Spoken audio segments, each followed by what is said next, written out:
Live from the UK, broadcasting around the world. You're listening to the Mic Drop Club, hosted by Douglas Hammond-Dishay. Message received.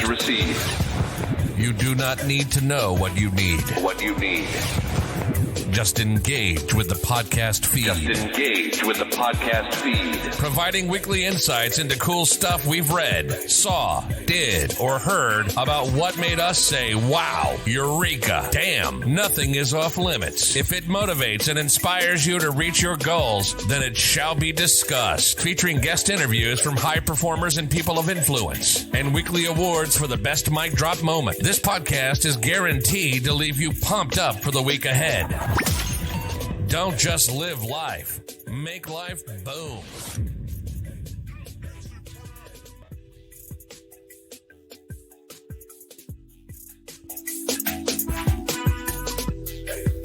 Hi everybody, it's Douglas Hammond-Dishay for another episode of the Mic Drop Club, and today I'm super stoked, I'm super happy. We've got Andrew Rolf in the house that's going to come and share some knowledge, share some useful insights in around digital transformation.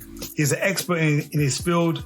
He has a very unique perspective on how we can successfully bring about transformation across large-scale organizations. So with no further ado, Andrew, how are you doing? And welcome to the Mic Drop. Douglas, I'm good, thank you. And thank you for having me on the show. I'm as excited as you are. Fantastic. And as the viewers might not know, this is our second attempt to get this show underway. We have talked a lot off air, and your philosophy, your approach to digital transformation is truly inspiring, and it gives hope, because there's a human side, there's a human element to transformation that I see across industries that fail to recognize why that's important, and they waste a lot of money. Millions across the whole board are wasted by not engaging the human. So can we just have a very quick recap in terms of, first of all, Andrew, what have you been up to, and what kind of projects are you working on at the moment? So the type of projects that I work on are typically organizations who want to achieve more with the people they've already got. They're looking to grow their business somehow. So there are two times when people call me. They either call me when they want to start a transformation project, but they're not quite sure how to get started. How do they get everything organized?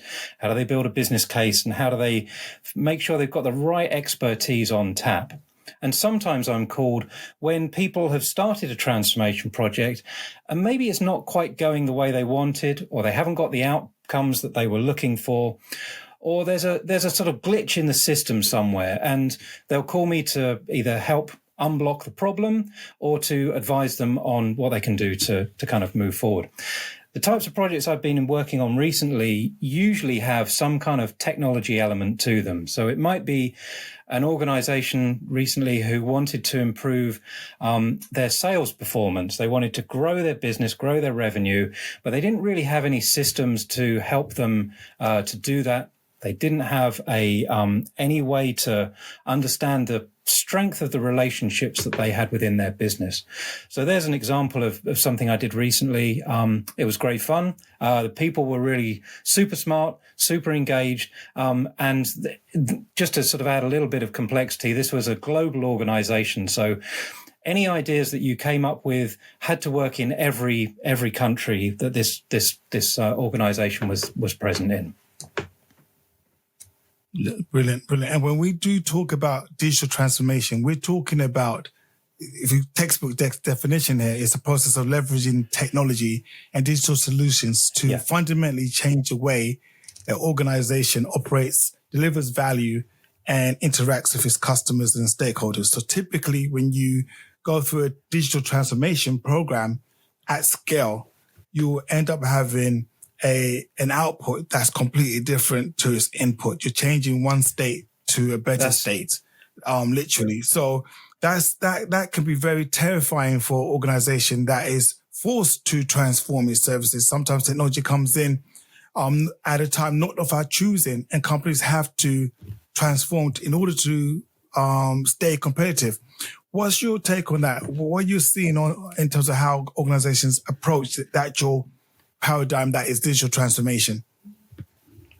So the point that you mentioned about creating value, I think, is a really important one to just dwell on. Often, you might be looking to just improve a part of your organization. You have a system that supports something that your company does, and you just want to kind of upgrade that system to be, in line with the latest version. It's got some new features, and that's fine. And that's a sort of an improvement, which is all good.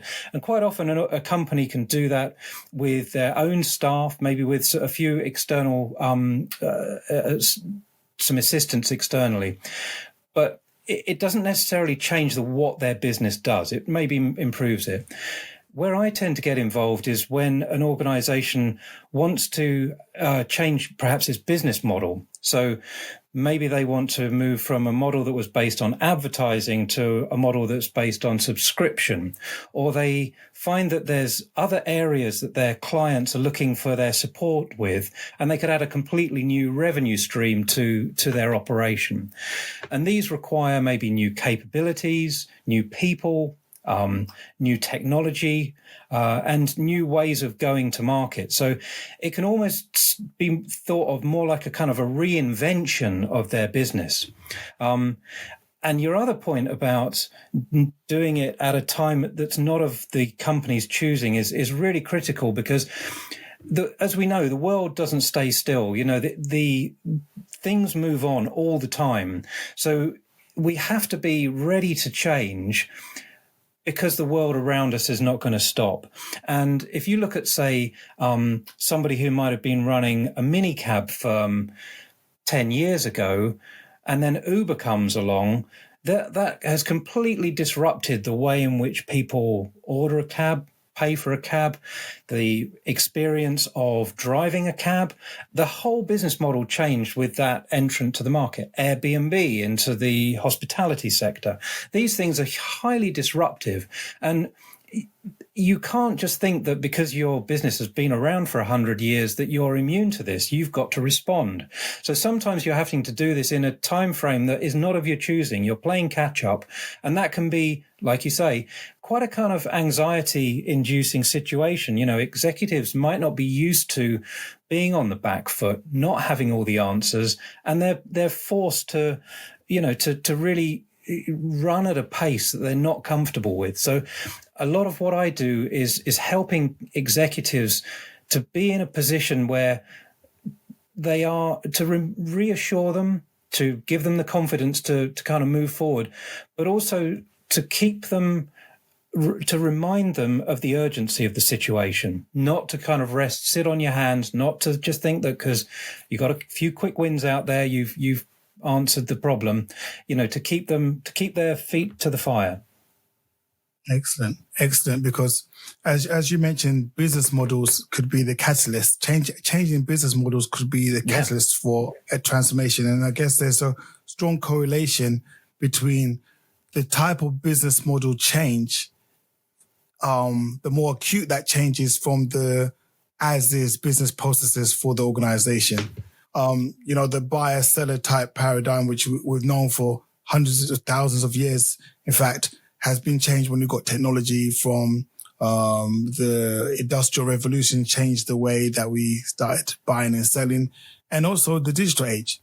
So something that I was picking up on this morning, in fact, in terms of business models, is the age that we're in now. There's a transformational, a transformative business model that's emerging, where businesses have to align themselves with allowing their customers to transform the way they think and feel about a particular experience. For example, say CrossFit. I don't know anybody that's gone to CrossFit that hasn't had a transformational experience, not just the physicality of the exercises, the gym attire that you wear, but they end up evangelizing their experiences and almost like promoting CrossFit to everybody else. So it's a transformational business model. And so the traditional gym model would not quite fit into this new way of thinking. So I guess, how are you approaching businesses that the business model is going to really disrupt from the ground up their operations? So just on the CrossFit thing, I don't know anyone who's been to CrossFit that hasn't come out as an evangelist. Everybody seems to love it. I don't know if there's some sort of secret part of the class where they teach you how to tell everyone else how great CrossFit is, but everybody comes out of those classes just wanting to tell everybody else. Exactly. And this is the power of transformation and the power of people. If people like something, they want to tell people about it. And people, we're humans, and that's sort of part of our DNA. It's just how we are. The question you asked about the sort of ground up transformation, I see this happening more and more now. Early in my career, things seem to kind of happen it always feels like things seem to happen relatively slowly. Even things that were transformative, like the advent of the World Wide Web and the internet and Wi-Fi and smartphones, these things still kind of came at us at a pace where we could digest it. Now things are coming at us so quickly that, it's a sort of, you just have to be ready to perhaps proceed with less certainty. So if you think about, there's a fantastic diagram that I saw a while back where it talked about how long it took for organizations to get to 50 million users of their products. And 50 years ago, to get to 50 million PCs would have taken decades.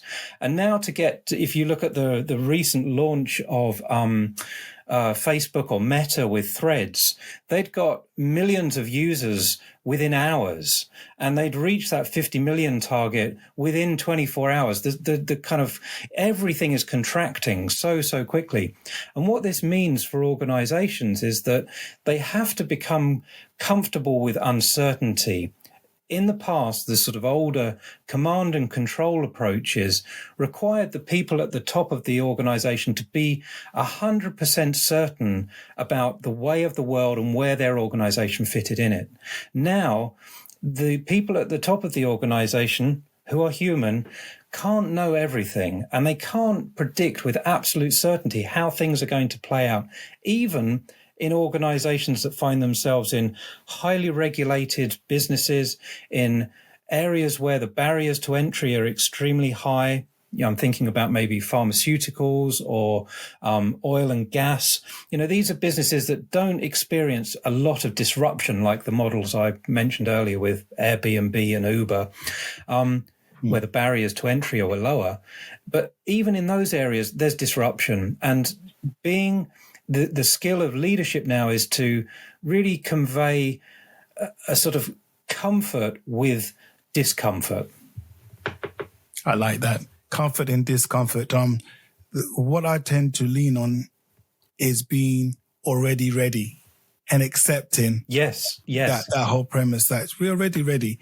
And because you're right in saying you can't control all these variables. But one thing is clear, that if we are truly talking about transformation and not iteration, there is a fear there in terms of capabilities and being able to perform at the same level when you're doing something completely different. We've seen that in health when medical records were becoming digitized. And it was one of the biggest transformation programs where, since NHS conception, everything was on paper. Then all of a sudden you got skilled doctors, skilled nurses, skilled practitioners overnight feeling de-skilled because now they have to know how to use computer systems which are not natively designed to work like their home commercial grade computers. So that whole leap into the unknown, even if it's in the same area of, say, your business, but working with a new business model shifts fundamentally your performance levels, and even in the sense of your customer base might also still be thinking or expecting you to operate in the old way of doing things. So it's a far bigger piece of work than a lot of people that work in bit parts of the transformational journey fully grasp. Yeah. But from speaking to you, Andrew, you have a very unique way of working with the staff, particularly communities that may not traditionally make it to the boardroom to talk about how they currently are working. So how do you engage those groups into the discussion in the first place? So I'm a huge believer in active listening. One of the most important skills that a consultant has is the ability to listen and to synthesize all of the information that they're receiving. Often that information's been conveyed by somebody talking to you, but there are lots of other signals as well. You know, what's the environment like? What is the brand that this organization has? How do they convey that brand? All kinds of different signals. But if we just stick to listening for a minute, early on in my career, I was told that I had 2 ears and 1 mouth, and I should use them in that ratio. Listen twice as much as you speak. And what I'm really trying to do when I'm listening to people who I work for the organizations I'm consulting for, I'm trying to understand what they're telling me, and what they will be telling me are often symptoms of a problem. So they'll be telling me things like, oh, you know, we seem to be, you know, we get a lot of customer complaints, or we get a lot of our products returned, or we always seem to be lagging behind our competitors. And these are all symptoms. And what I have to do is then really, a bit like a doctor, try and diagnose all of that to work out what's the root cause, what's really at the heart of this issue here, and what's driving all of these problems.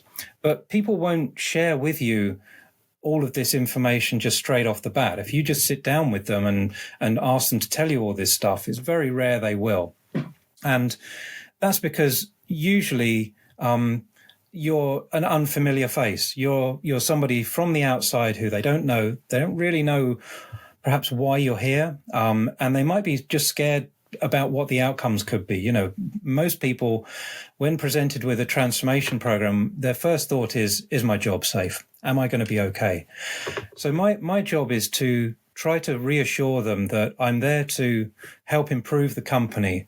And no matter what level of distress that organization is facing, you know, they might be in a kind of a bit of a tough spot, and everyone might know they're in a tough spot. And your job is to try to find out all of the information that is within the heads of the people who work in that organization to make it better. So your language has to be about improvement, about growth, about opportunities.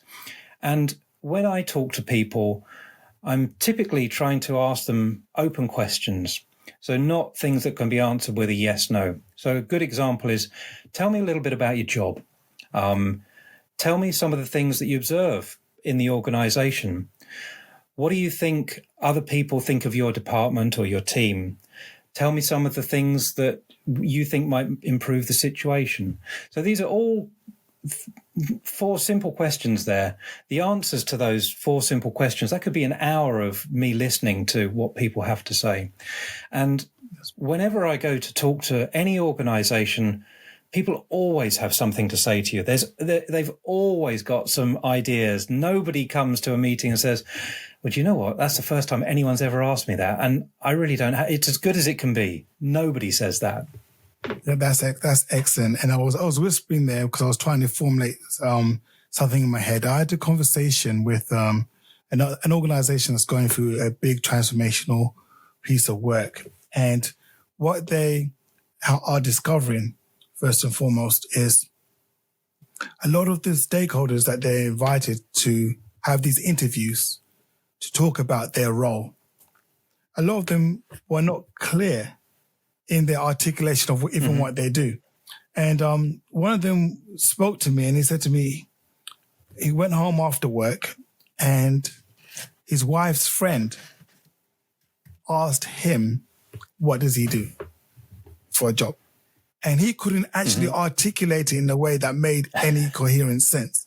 So sometimes roles have titles that doesn't make it really easy for people to to explain in a way that doesn't require time. And I'm so happy, Andrew, that you mentioned it could take up to an hour or maybe even longer. So how do you embrace even the silence? Because I guess some people need that moment to really think, okay, what do I do?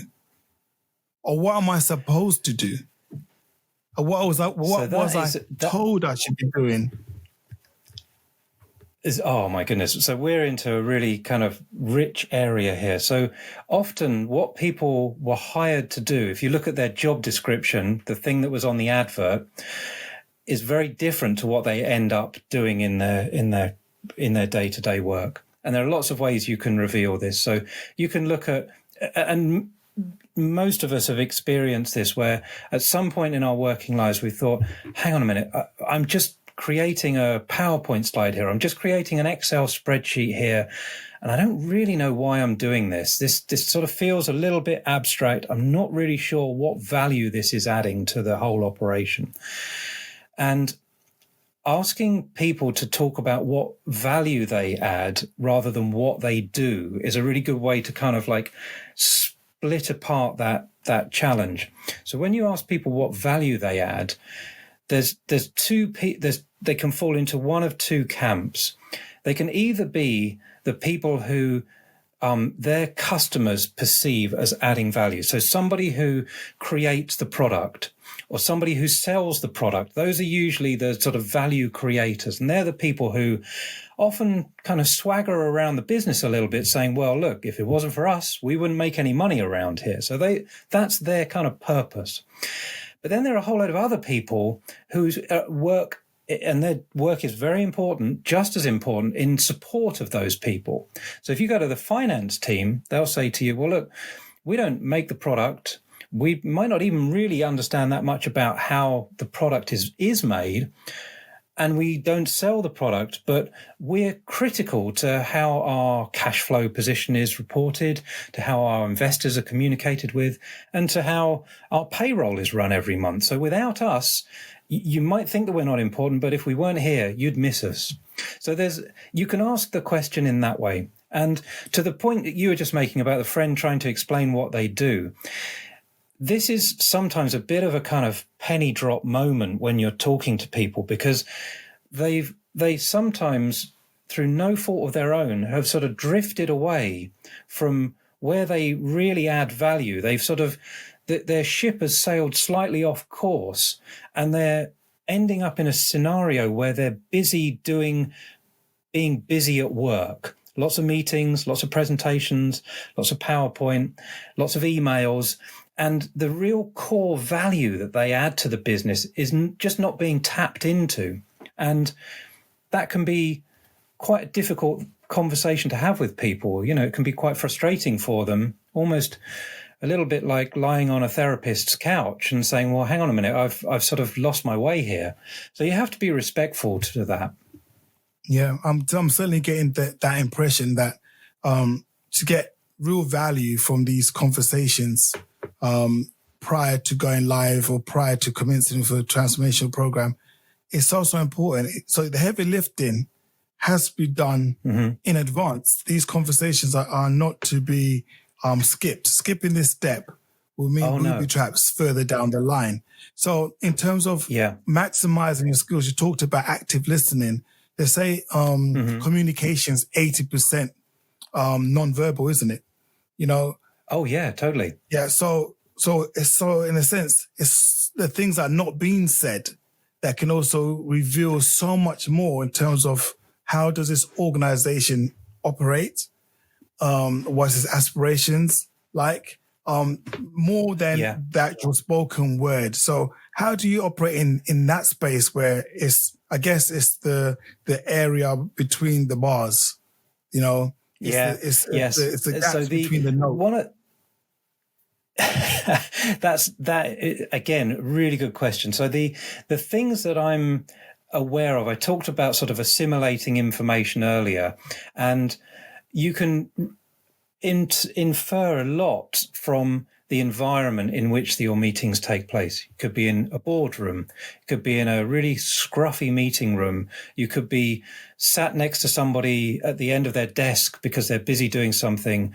You could be at a meeting room off-site. All of these things give you, infer things about how important the conversation is, and how you can put people at ease to sort of have that conversation. So one thing that is a favorite of mine, I don't get to do this as much as I'd like, but one thing that I think reveals a lot about people is if you go and have a meeting over lunch or while you're having a walk somewhere, suddenly you have a different kind of conversation. And I can't give you a formula for how it will be different, but I guarantee that the person will reveal more things in those two scenarios than they would do if they were sat in a sterile meeting room. They're watching the clock, all of the pressures of work around them, their emails and notifications are pinging off left, right, and center. So you can see people when they kind of sit down or they go for the situations, their shoulders just relax, they become more relaxed, and they're immediately that little bit more at ease, and that's what you're trying to get. So I'm really looking for all these signals about how they where you meet, how they talk about their job, and essentially I'm looking for the stories that they tell. We've talked about storytelling. I know we're going to talk about that in a minute. These are all the sort of tools in the toolbox that I have to try and understand as much as I can about the company as quickly as possible. But, and you made a really good point, you don't want to kind of set up any booby traps. You really want to be careful to invest the time. This listening time is not like a kind of quick hit thing. It doesn't mean to say it has to take a long time. You don't need to necessarily set aside months and months in the calendar for it, but you need to treat it as respectfully as possible. You're not just doing this to get through it as quickly as possible so that you can get on with the kind of fun stuff of designing a new solution or designing a new organization. You need to really kind of sink into the organization and really immerse yourself as much as possible within it. And I'm sure in the projects that you've been involved in, that sort of immersion time is always time well spent, right? No, absolutely. And I think that is the operative word then. You have to really immerse yourself in the culture, the rhythm, in the pulse of the organization. It's so, so important. Because all these conversations that you have, you end up getting a theme. You might have a thread to a universal story. And there's language across different departments, different teams have their own language. And understanding those things will help craft that headliner vision statement in terms of what is this transformation trying to do? What will it enable the organization to become and grow into, as it were? And that comes out of using their own language that you could only gauge by really, as you said, Andrew, immersing yourself in that organization, speaking to groups that some of them might have never had the opportunity to sit in front of somebody who's really interested in them as a human being that's not their boss. That's so true. That actually wants to know, what do you do at work? How are things? It's such a rudimentary question, but to marginalized communities, I can testify to that. Having somebody that sits down with a cup of tea, coffee, whatever the beverage, and just is interested in me and what I do and how I contribute to the organization. It's a truly transformational, empowering conversation that is happening. And sometimes you have to really pinch yourself and respect the craft of doing that effectively, because you're actually supporting somebody in their own well-being, in fact. Yes. Yeah. It's quite often individuals who I speak to are perhaps very frustrated with the situation. They can kind of see many ways in which they might be able to improve it. And these might not be big investments by the organization, simple tactical changes. And they've never really had a listening ear to tell that to. So I don't want to kind of, blow my sort of self, kind of get my ego out of control here. But sometimes you're performing an important function. You're gathering this information for the benefit of the organization. And let's face it, the organizations are really just groups of people, so that they can do more with their time, feel more valued, feel more empowered, and feel like they're making a difference. People come to work and they want to feel like they're making a difference. The times where they're just kind of going through the motions, they're just cranking the handle on the job, those are the times when, people get frustrated. So there is a sort of an important function that we're performing when we listen to people, and you've got to treat it with respect. I think you're absolutely right there. What would you say to any organization that says, "Oh, let's bypass this stage of having these interview conversations, and we can send out on email a questionnaire"?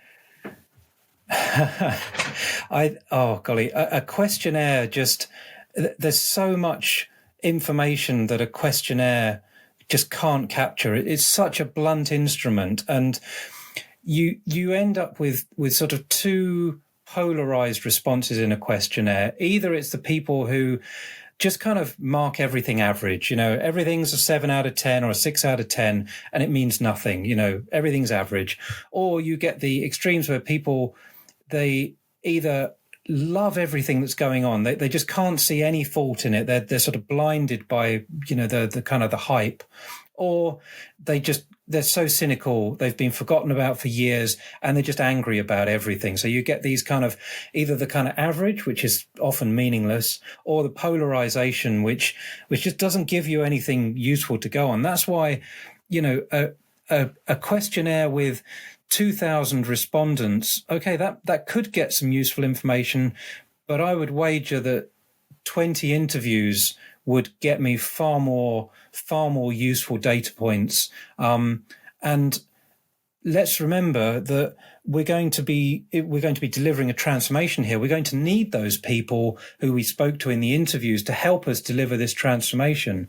The idea of kind of short-circuiting it, I get it. I understand why organizations want to do it, but there's plenty of other pieces that you could short circuit. For example, getting better at decision making, getting more effective at communication. There are lots of other ways to find that efficiency rather than just kind of like slicing out all of the conversations and going straight to a questionnaire. I think that's if a company really wanted to do a questionnaire, I would always say to do it in combination with some interviews. I'd never want to kind of like lose the interview stage. No, absolutely. And I've tend to find from experience, companies that rely heavily on the questionnaire tend to have questionnaires that they kind of like massage the answers anyway. They're typically for organizations that do not want the absolute truth. That lends itself again for another question in terms of how then would you, when you get your findings from these interviews, and if it doesn't go in a way that's expected by the board, a difficult conversation needs to be had. What's your experience in disseminating the outputs from these interviews, particularly if it goes against the common understanding from senior executives? So I think my job is to play back to the executives what I've heard as honestly as possible. So I can't go in with I can't have a sort of an angle. So I just select these types of answers because it supports the argument that I thought I wanted to make. I've got to be as balanced as I can be. I try to reassure people when I'm having the interviews that I won't mention them by name. I will sort of anonymize their comments. Often people are fearful that something could come back and adversely affect their career progression or something like that, or it will be seen as an indirect criticism of their line manager. I'm not I'm not there to do that. The organization can do that itself in other ways. I'm there to play back what I've heard. And in playing this back, you need to understand the art of storytelling. Quite often the information will be given to you as a form of story. I joined this company expecting to do this. These things happened, sort of an event happened, and then my job was made more difficult or easier as a result of it, that sort of thing. So you're trying to play back a story to the executive. And I learned a lot from understanding the way that film screenplays are created. So there are basically two forms of screenplay in Hollywood. If you ever watch any film, they will most likely fall into one of these. The first type is what's called the journey screenplay. A man goes on a journey. So Rain Man, Thelma and Louise, Good Will Hunting. The main character starts here, a series of things happen, and they end up there. Right, and that I think works really well in transformation. The other type of story is what's called the stranger comes to town. So E.T. is the classic example, or Fight Club. Brad Pitt's character in Fight Club, or if you want to go back a little bit further, a film one of my favorite films with Paul Newman, Cool Hand Luke, where he's a prisoner. He's kind of feels like he's been wrongly convicted of this crime. And in prison, he just kind of rails against every form of authority. And often consultants seem to like the stranger comes to town. So technology could be like the stranger that comes to town. A new form of technology comes in, and that's going to be the thing that changes the world. Or the consultant, if your ego gets out of control, you're the stranger that comes to town and it's all about you. But I think that's the wrong way to go. For me, the kind of man goes on a journey is really what you're doing with an organization. It starts here with some kind of challenge and problem, and a series of things and events happen, and then it ends up over here, hopefully in a better state than when it started. That's not always true. Not all films end happily ever after. But that's kind of what you're trying to do when you're talking to a board. You want to take them on that journey. You want to reveal to them that it's not all going to be plain sailing. There's going to be some challenges along the way, but you can prepare yourself for those challenges. And as a result, the organization will be better, stronger, more efficient, more effective, all of these kind of things that you're trying to do. So that sort of storytelling, I think, is really vital. That's a really important skill. And that unlocked a lot of things for me when I started thinking about it in those terms. No, absolutely. And we share that approach. I'm a big believer in storytelling. And I was just geeking out as you were mentioning some of those films. So I tend to use. I mean, just think of your favorite films, right? You think of your films. I mean, once you think about these two things, you can't watch a film again now without thinking about, well, is it, going on a journey, or is it a stranger comes to town? And when you start thinking about some of the best executives happen to also be the best storytellers. The Steve Jobs of this world, the James Dysons of this world. These are people who are great at crafting stories. And absolutely, that's what engages people. As humans, we are predisposed. We love stories. From birth, we're told stories at bedtime. We grow up listening to stories, and that you think about, everyone's got a friend who's just got that sort of ability to craft a story that draws you in, and you want to know what happens next. What's going to happen next? Absolutely. And this goes back to a hero of 1,000 faces, when it comes to storytelling. So I use Star Wars Episode 4, and my position when I work in transformational projects is to be the Obi-Wan Kenobi of the story. So yes, my premise is, I know, and I'm assuming, Andrew, that you're a Star Wars geek like me, right? I'm not necessarily at the geek level, but I understand Star Wars. I get it. I've got to be honest with you. The first three are my favorites. So I'm from the generation of the Return of the Jedi and all that. Yeah. So I start with episode 4, New Hope. Obi-Wan meets Luke Skywalker for the first time. Yes. So Luke Skywalker would be the company that we're working for, the organization that has to go on this journey, as you rightfully describe. There has to be a villain in the story, and the villain in Star Wars is going to be Darth Vader. People need to know what is the compelling reason to go on the journey, the baddie, as it were. And then I guess our conversations that we have, that you rightfully describe with the organization, is to understand their pain points. So Obi-Wan Kenobi was a Jedi. He understood Luke's fears, concerns, and worries because he has gone through them himself. And also on top of that, Luke trusts him because he has something that Luke wants to become, and that's the Jedi Master. Yeah.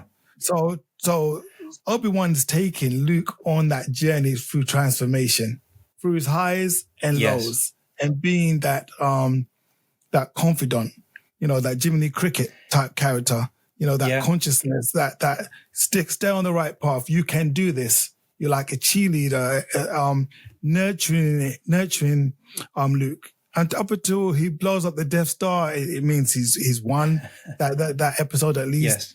And that sigh of relief that Luke Skywalker does when he blows up the Death Star is the climax, as it were, the story arc that organization will go on when they're actually now transformed into something else. Because I guess there are concepts that in every transformation program, particularly digital ones, where it gets geeky. Particularly going from paper to digital, there's different vernacular. Words have a different meaning, different acronyms are being thrown around that the whole organization, depending on what department that you're in, has to learn to grasp, Yes. So for basic, what's a mouse? We know it now to be this device to move around, but I can tell you many times that people thought it was something else in the early days of digital transformation. But so a good story can help explain complex concepts that come out from digital programs. So that's where I see it. And also it allows a more, as you said, a more infantile way at looking at a problem, which is one of wonder and possibility. Yes. Opposed to one of you said imminent danger. You said it. The title of the film is A New Hope, and that's what a transformation program has to be about hope. Even if you find yourself in quite a kind of difficult spot, maybe your products or your services are behind what the market is expecting. There are new entrants. You've got to have hope that you can sort of turn this situation around. And I mean, golly, there's so much we could talk about there. But the thing that I remember most from that episode is, and the sort of the story arc for Luke in that episode is, he has to learn to believe that he can do it.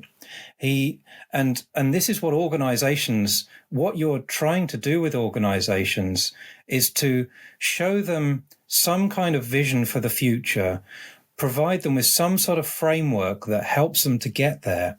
But really, it's down to them to do it. As the consultant, you just don't have the bandwidth. You can't take over like an entire hospital or an entire factory or whatever it is. You're dependent on the people who are there to buy into this story and to take it on and to go with it and to start to see some benefits. So we could spend all evening talking about Star Wars, but there's plenty of times where it doesn't work out for Luke, right? It's not all easy. It's not quite as simple. That's the genius of the story there. But you are trying to harness the skills that the people already have, their willingness and their belief in you as a consultant, but in each other as a team, that they can reach this new position. You go from your as is to your to be. The to be has to be something that is plausible, but I mentioned James Dyson earlier, and what is plausible is actually quite remarkable. If we think back to the early days of the COVID pandemic, Dyson as a firm decided that they realized there was a lot of talk, if you remember, in the early days about the lack of ventilators. We didn't have enough ventilators in the NHS. So Dyson designed a new ventilator in 30 days. And then they committed to being able to produce 10,000 of these for the NHS. Now, as it turns out, we didn't need 10,000 of them, but this ability to do that within a matter of weeks, they had designed something from scratch. It's remarkable when you put teams of capable, motivated people together, what can be achieved. And that's why I'm hopeful for digital transformation. The piece you were talking about with understanding the language is also vital. So the language piece is another skill that the consultant has to understand. You have to be able to translate the world of technology into understandable segments. And the example of this, the one that I always use, which is I have yet to find one that beats it, is when JFK made his speech in 1961, he announced that the US was going to put a man on the moon and bring them back to Earth alive. Now, that challenge was something that anyone in the street could understand.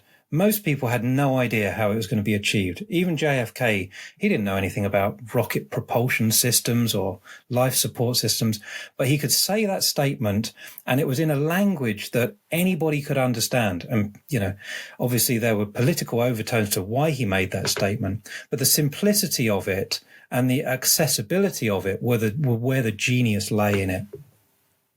There was definitely genius in there, and that's in the top 100 best speeches of all time. That speech, it's an incredible speech. It's an incredible speech. It speaks to the essence of what it means to be human, pushing the boundaries. And another thing about storytelling, and I see some organizations fluff their lines, miss their cue on this one. And you mentioned two distinct types of stories, right? It's when an organization is going for transformation and uses multiple stories to engage with different parts of the organization. It doesn't have a universal, compelling, singular story. And we mentioned Steve Jobs. Steve Jobs working for an organization that has hundreds of thousands of employees, thousands of them. It's one story. From whether you work in the factory, whether you work in sales, whether you work in design, it was one story that they have. So being able to tell that one story means these opportunities to engage the workforce, get their language right, get their buy-in, understand their fears and concerns, then crafting it into a statement, like a vision statement. A new hope is just 2 words, but it still gives me goosebumps. It still does. I am that much of a geek, and just as a segue. In that same film episode, A New Hope, the adoption stage that we know, that before you go live with your new system or process or procedure, is a scene in there where Luke has to test out the lightsaber for the first time. Yes. And it starts off by getting it wrong. It's an adoption, isn't it? Yeah. User adoption. Yeah. And that's what you want. You want people to test it out fully, and then you get the glimpse of mastery. Just get a glimpse, but it was not actualized until further into the film. So there's so many parallels, as you rightfully said, when it comes to storytelling, because it speaks to the heart of how human beings connect with one another. It unifies the whole transformational piece project.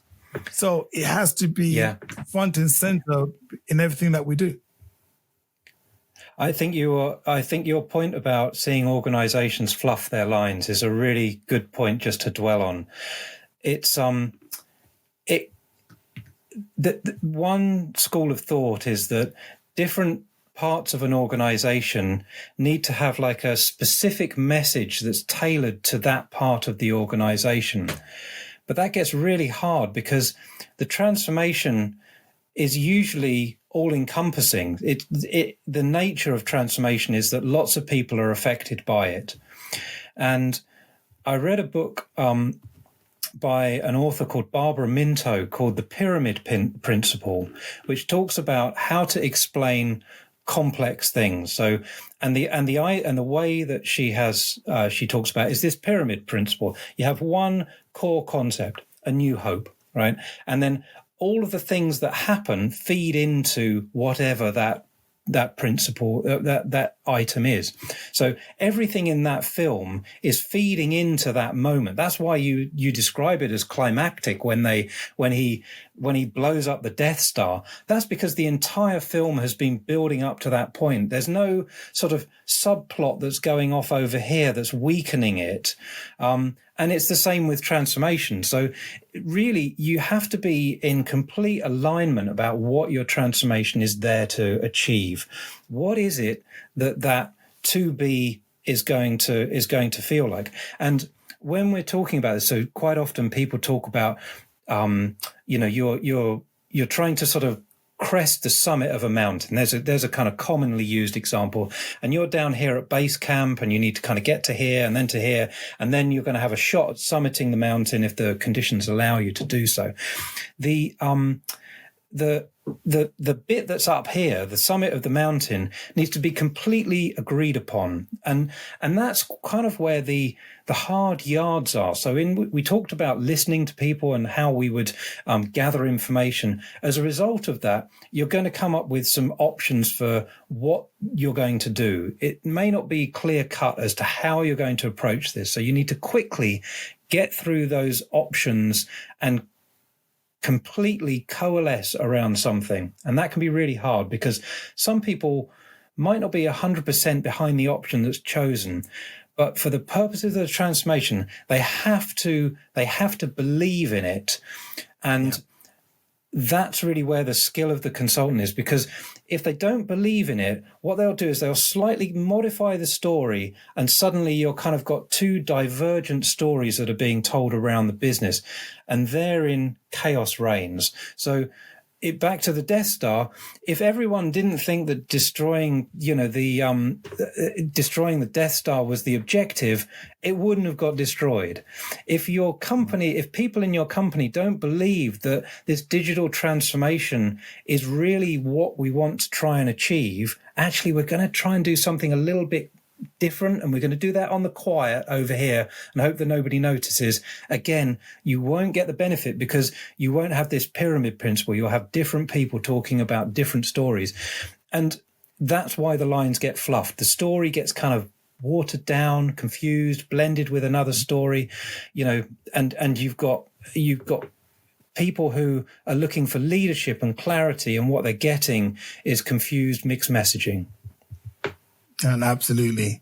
And there was another part of the puzzle that we didn't, I think we might have even touched upon it when in the conversational pieces that you described, was the storytelling helps evoke emotion. All the best transformational programs I've led on, I've known all the stakeholders have been emotionally connected and engaged in the program. And for all the films that you've mentioned, the reason why those films are classics is because you are emotionally connected to the story. You want the protagonist, you want your character to win, to triumph over all these adversaries within the story. So a single story, you don't want to build a Tower of Babel, too much languages, too much complexity. The transformation program is complex enough for us to deliberately go out to make it more complex in the way we describe it. So simple, back to Steve Jobs' view on things is simplify, simplify, simplify. Yes, keep it simple. Just keep it simple. Why do people need to know the hidden mechanics of why things operate and move across across the circuit board when at the end of the day, they want to be able to do one particular function with the device, as an example. They don't need to know all of that. Things are going to be coming into their sphere of influence anyway. That's going to be complicated. They're coming. Yeah. So while we shouldn't be as transformational leaders promoting a culture where we're making things overtly complicated. And also it builds this barrier between us and the organization when we start using high level language that other people don't understand. It just builds that power, it creates a power dynamic that shouldn't be there. There's enough complexity out there already. If you think about all of the things that an organization is unable to control, there are way more things, way more unknown unknowns out there than there are within the organization. So why make your job even harder by creating further complexity in the organization? A really fantastic designer I worked with once said to me, look, Andrew, there's one thing you can't add, and that's simplicity. You just can't add simplicity. So you've got to strip it away, and eventually you're going to get to something that is the right thing. The other thing you mentioned was talking about emotional investment, and the transformation projects that I've worked on, the best ones, the ones that I would consider to be my greatest hits are the ones where I've had a high degree of insight into the motivations of the people I'm working with. So rather than just what is it that we need to achieve with this project, I knew on those particular assignments, what is it that you as an individual want to get out of this project? What does this mean for you? It means a promotion. It means you're going to develop a new skill that will, allow you to lead this team in a different way. It's going to allow you to open up a new office in a new country, and that's been a dream of yours for the last 10 years. All of these sort of insights are things that might not come out if you were just to kind of like list out the objectives of the project. So you're looking at the objectives of the people who are going to deliver the project, and that suddenly allows you to connect with them in a very different way. You're not only delivering the project, but it sounds a bit kind of grand and highfalutin, but you're helping them to deliver their own goals, help them to achieve their own aspirations. And suddenly that gets you, you've found another gear to your car, right? You found that their level of investment is now total. They're completely committed to making this work because it's got something in it for them without being selfish. So that's, you don't always get that. I wish it happened more often. I know when it happens that the program that the assignment that I'm working on is we're going to really get somewhere. Sometimes with the best will in the world, it doesn't happen. And that's okay. You can still do good stuff. But when you get to that level, you've really achieved something special then. I couldn't second that anymore, Andrew. And this is the holy grail for us. We approach these projects with that in mind, no matter how short or how long, regardless of the budget, size of organization. I think we should aim for best practice to be fundamentally built on these principles of human engagement, human connection, breaking down barriers, allowing the organization to see that they can do it, because sometimes you see in transformation, the third-party organizations become beneficiaries of the transformation because they're going to be used for maintenance, because you still need us at the end to continue to implement. But the approach that you're describing, and correct me if I'm wrong, it's all about empowering the organization to say, you can do it. I'll support you in getting the tools, and then you're on your own. And that should, I suppose the mindset of a consultant is slightly different to perhaps the one of a software vendor. So for a consultant, really, your job is to get in, understand things as quickly as you can, to as much depth as you can, come up with recommendations that you know can be implemented, help the organization for as long as they need your help, and then to get out. You're not there to become part of the furniture. You really mustn't. It's a really bad outcome to create a dependency on you as the consultant. Now, a software company is different. Their business model is, they might make some of their profit during the kind of support and maintenance phase. That's okay. They might get, that support and maintenance phase might allow the client access to new features and upgrades. And again, that's beneficial. So their model is different, but even the software vendor needs to be aware that they're not there to kind of create a dependency. That's what kind of breeds frustration. It breeds it can breed quite a kind of tense relationship where the client thinks, well, what benefit am I getting here? I've got to pay this money to keep using the system. If I don't, these guys have got me over a barrel here. That's different. But really, the consultant is there to, as quickly as possible, take the stabilizer wheels off the bicycle so that the client can just ride free and be off doing what they're there to do. That's the kind of mindset. And I'm getting the vision of like riding into the sunset as you're saying that, Andrew. So no, that's excellent. I think you rounded off the conversation well, and I'm sure our listeners found it very, very insightful, informative. And these are just the building blocks for our series of conversations that we want to share across the Mic Drop Club and beyond, really, because digital transformation is a big subject, and we need to get it right because we're talking about affecting humans, really. So, is there any last messages that you want to leave the audience with? I think the thing that I want to kind of impart is that there isn't a secret special sauce. If you engage a consultant, really what you need to do is engage somebody who you feel connects with your organization on a human level. We've talked a lot about humans tonight, listening to humans, storytelling, being able to address people's fears and hopes, their ambitions, creating safety and intimacy so that people can really achieve the best things they can achieve. This is all human stuff here. This isn't technology stuff. So really think about the people you work with. And if you're going to involve somebody, make sure you choose somebody who you feel like is going to engage with your organization on a human level. That's the thing that I think is the most important. And sometimes the easiest thing to forget.